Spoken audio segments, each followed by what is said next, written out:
Bila kita pandang muzium negara yang tersegam indah tu, kita mungkin tak sangka di sebalik kemegahannya ada satu cerita tentang kebangkitan yang luar biasa. Jom kita selami kisah di sebalik ikon kebanggaan kita ni. Dengar macam dramatik kan? Tapi itulah hakikatnya. Cerita di sebalik bangunan ni bukan sekadar himpunan artifak lama tau. Ia sebenarnya satu epik tentang kemusnahan dan macam mana sebuah harapan itu lahir semula. Okey, untuk faham macam mana ia lahir semula, kita kena undur masa sikit. Kita kena kenal dulu nenek moyang Muzium Negara ni, bangunan asal yang jadi tapak legasi kita. Ya, semuanya bermula dengan Muzium Selangor. Ia dibina oleh Kerajaan British dan Selangor masa tu. Fungsinya bukan sekadar bangunan biasa, tapi dialah penjaga segala khazanah dan warisan sejarah untuk negeri-negeri Melayu bersekutu. Tapi nasib bangunan bersejarah ni tak lama. Takdirnya berubah dengan sangat tragis, betul-betul pada penghujung Perang Dunia Kedua. Satu peristiwa yang hampir memadamkan kewujudannya dari lipatan sejarah. Cuba bayangkan, pada hari itu, sebahagian besar koleksi yang tak ternilai, struktur bangunan yang dah jadi saksi macam-macam peristiwa, hancur lebur, sekelip mata je kena bom yang sangat dahsyat.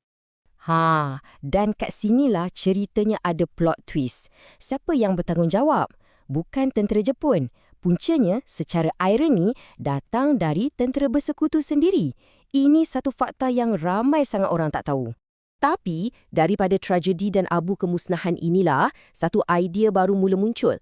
Satu visi untuk simbol kebangsaan mula bercambah, selari dengan api semangat kemerdekaan yang tengah membara. Di sinilah bapa kemerdekaan kita, Tunku Abdul Rahman, memainkan peranan yang sangat penting. Beliau ada satu impian besar untuk bina sebuah muzium baru, bukan saja untuk ganti yang lama, tapi untuk jadi lambang kedaulatan sebuah negara yang baru merdeka. Garis masa ni, ia merumuskan segalanya. Perjalanan epik muzium kita. Daripada penubuhannya yang awal, melalui dekik hitam kemusnahan perang, sampailah kepada kelahiran semulanya sebagai muzium negara di tanah air yang merdeka. Jadi, macam mana visi Tunku tu diterjemahkan menjadi sebuah ikon seni bina yang kita semua kenal dan kagumi hari ni?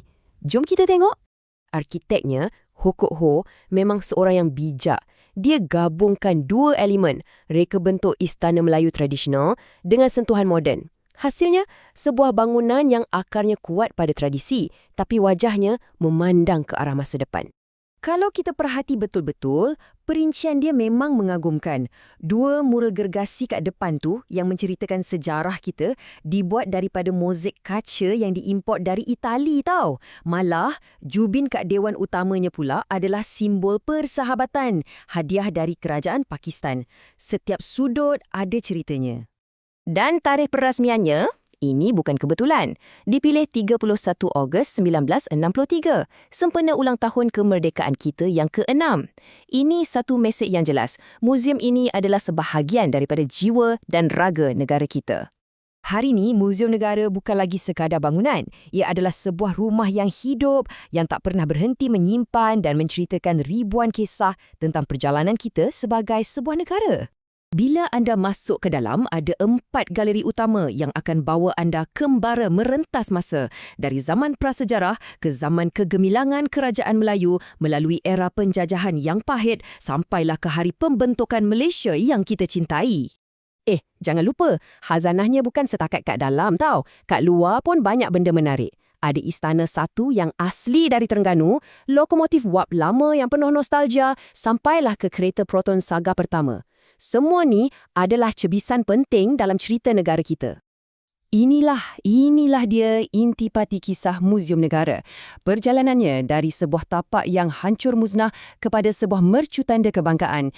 Ia adalah cerminan semangat kita rakyat Malaysia. Semangat untuk bangkit semula, membina dan sentiasa memandang keharapan. Soalan ni bukan untuk saya jawab, tapi untuk anda. Muzium Negara sedang menanti kedatangan anda untuk cari sendiri jawapannya. Untuk anda sentuh sendiri cebisan sejarah dan dengar sendiri bisikan cerita dari masa lalu.